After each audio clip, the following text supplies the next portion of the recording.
Best health packages up to 80% discount. Tirumala Diagnostics. నమస్కారం. మీరు చూస్తుంది India's largest digital media network Suman TV. మనతో పాటు ఉన్నారు ప్రముఖ ఆధ్యాత్మికవేత్త అనంతలక్ష్మి అమ్మ గారు. నమస్తే అమ్మా. నమస్తే అమ్మా.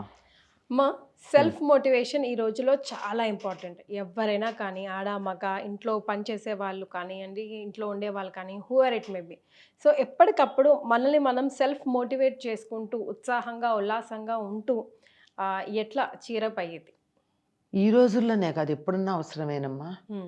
సెల్ఫ్ మోటివేషన్ లాంటి పదాలు ఇవాళ మనం ఈ సైకాలజీ ఇదో పెద్ద సబ్జెక్ట్గా మాట్లాడుకోవడం మొదలుపెట్టాక వచ్చింది. కానీ ఈ పదం లేకపోయినా ఎప్పటికప్పుడు బతకాలి, ఉత్సాహంగా ఉండాలి అని తన్ని తాను భుజం తట్టుకుంటూ వీపు చరుచుకుంటూ ముందుకెళ్ళడం అన్నది ప్రతి వాళ్ళకి అవసరం అన్న సంగతి మనకి ఎప్పటి నుంచో ఉంది.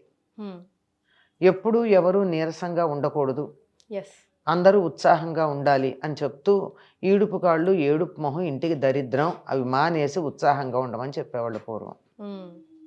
అంటే బా ఎందుకు నడవాలి, ఎందుకు చెయ్యాలి అని ఏడుపు కాళ్ళు, నేనే చెయ్యాలా తప్పదా అని ఏడుపు మొహం.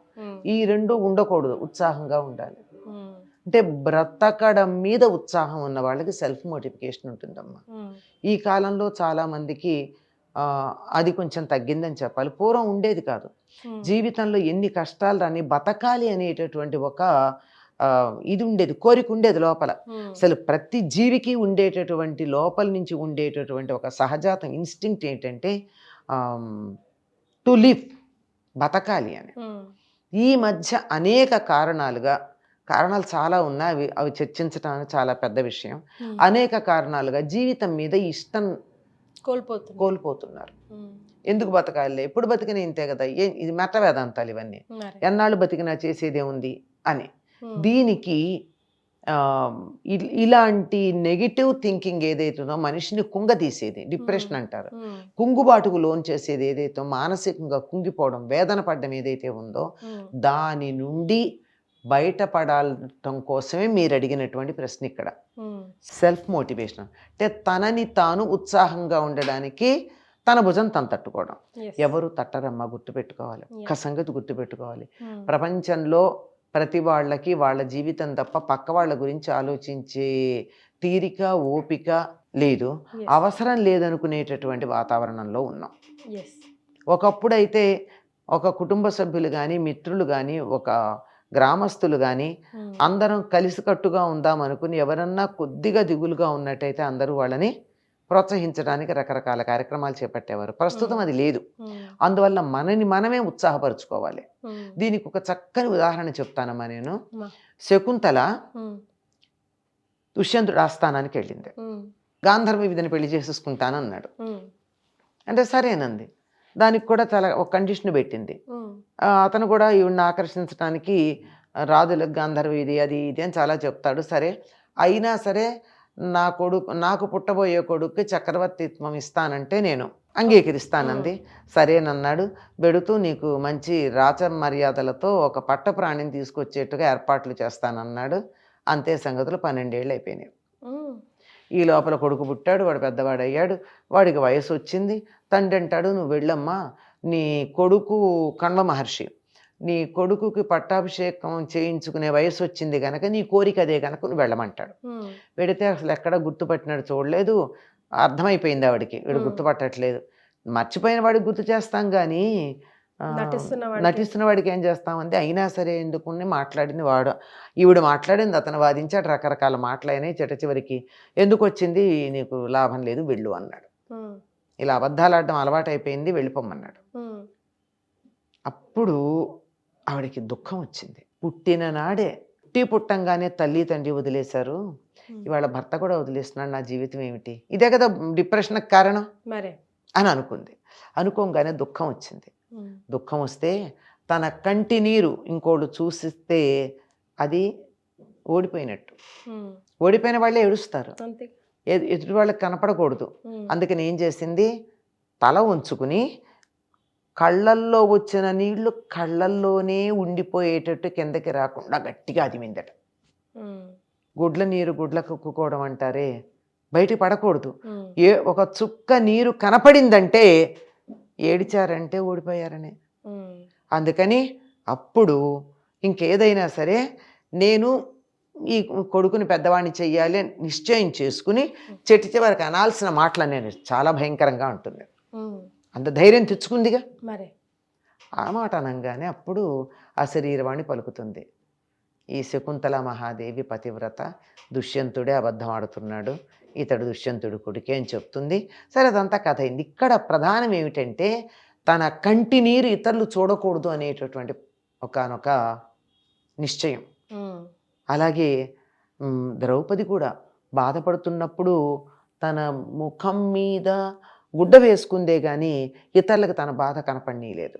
ఎవరైనా అంతేనమ్మా, తాము దుఃఖపడ్డట్టు ఏడిచి ఇంకేం చెయ్యలేమో అని నీరు కారిపోయారంటే ఓడిపోయినట్టు. కనుక నేను గెలవాలి అని అనుకోవాలి. అలా అనుకున్నప్పుడు దుఃఖాన్ని జయించాలి.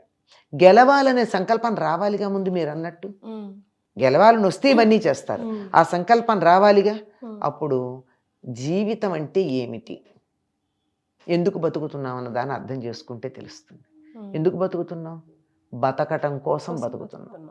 జీవితాన్ని సాగదిగెట్లా, జీవితాన్ని ఈడ్చట్లా, ఏదో బతికేలా ఏడుస్తున్నాం అంటారు కొంతమంది. అంటే ఏమిటి? ఆనందంగా లేరని అర్థం. అంతే కదా. ఏడవడంగా చేయాల్సింది బతకాలి.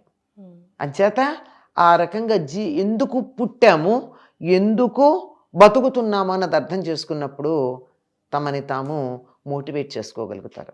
అది మర్చిపోతున్నారు చాలామంది. ఇతరుల కోసం బతుకుతున్నాం, ఎవరో నన్ను మెచ్చుకోలేదు కనుక నేను చచ్చిపోతాను, ఎవరో నన్ను గుర్తించలేదు కనుక ఈ బతుకు అనవసరం, ఎవరో నా నుండి దూరం అయ్యారు కనుక నేను బ్రతకడం వృధా, ఇట్లాంటిది అనుకుంటామే. అది అంటే నా జీవితం ఇతరుల మీద ఆధారపెట్టుకున్నాను నేను. వాళ్ళ పొగడ్తో, వాళ్ళ ప్రేమో, దేని మీదో నేను ఆధారపడ్డప్పుడు ఆ ఆధారం నాకు సరిగ్గా దొరకకపోతే డిప్రెషన్ వస్తుంది. అసలు నేను ఇంకోళ్ళ మీద ఆధారపడకుండా ఉంటే, అందుకని అది గుర్తుంచుకోవాలి. ఎవరికి వాళ్ళు తనకు చెప్పుకోవాల్సింది ఏమిటి అంటే, నేను నా కోసమే ఉన్నా, నా ఉద్ధరణ కోసం ఉన్నా. ఈ ఉద్ధరణ భౌతికంగా ఈ ప్రపంచంలో ఉన్న స్థితి నుంచి ఉన్నత స్థితికి ఎదగడానికి, పదవచ్చు, డబ్బవచ్చు, అధికారం అవచ్చు, ఏదైనా సరే దాన్ని నేను ఇంకా పెంపొందించుకోవడానికి ఒకటి. రెండోది ఆధ్యాత్మికంగా అసలు ఎందుకు పుట్టాను అన్న దాన్ని తెలుసుకుని ఇంతకన్నా వీలైతే మంచి జన్మ లేదు, అసలు జన్మే లేకుండా అసలు ఉండేట్టు చేయడానికి ఈ జీవితాన్ని నేను ఉపయోగించుకోవాలి అనే దాన్ని తనకి తాను ఎప్పటికప్పుడు చెప్పుకుంటూ ఉండాలి. నిద్ర లేవంగానే ప్రతిరోజు నేను నా కోసమే ఉన్నానని గుర్తు చేసుకోవాలి. కావాలంటే ఇతరులకు నేను సహాయపడతా, నేను బతికుండడం మాత్రం నా కోసమే. జీవితం ఒక వరాన్ని ఆనందించాలి కానీ అది శాపం అనుకోకూడదు. బతికుంటే బలుసాకు తింటాం సామెత కూడా ఉంది.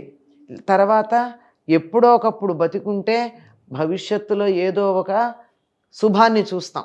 ఎన్నేళ్లకైనా ఎన్ని కష్టాలున్నా ఒక శుభాన్ని చూస్తాం అనేటటువంటి ఒక ఆలోచన మనసులో ఉండాలి. ఇవన్నీ ఉండవు. కొన్నిసార్లు కష్టాలు వచ్చినప్పుడు ఇవి ఉండవు. అప్పుడు ఏం చేయాలి? ప్రతిరోజు నిద్ర లేవంగానే నేను నా కోసం బతుకుతున్నానని ఒక్క మాట అనుకుని లేచినట్టయితే అదే డే మొత్తాన్ని మోటివేట్ చేస్తూ ఉంటుంది మనకి. నేను నా కోసం ఏది చేసినా నేను మీకు సహాయం చేస్తానమ్మా. ఎందుకు చేస్తాను? మీ మీద ప్రేమ కాదు, పైకి అలా ఉంటుంది. నేను చేసిన సహాయం పొందిన మీ కళ్ళల్లో ఉన్న ఆనందం చూస్తే నాలో ఆనందానికి కావలసిన హార్మోన్లు వస్తాయి. అందుకు మీకు నేను సహాయం చేస్తే మీరు నన్ను తిడితే మళ్ళీ చేస్తానా? మీరు ఆ కృతజ్ఞతాపూర్వకంగా నా వంక చూసినప్పుడు నాకు ఆనందం కలుగుతుంది. అంటే నేను ఎందుకు ఇచ్చాను మీకు? నా ఆనందం కోసం ఇచ్చాను, మీకు సహాయం చేస్తున్నాను కాదు. ఇలాంటివి గుర్తుంచుకుంటూ ఉన్నట్టయితే నేను నా కోసం బతుకుతున్నాను, ఇతరుల కోసం కాదు అనే సంగతిని గుర్తుంచుకుంటే అస్సలు ఎటువంటి సమస్య ఉండదు. థ్యాంక్ యూ సో మచ్ మా. నమస్తే అమ్మా.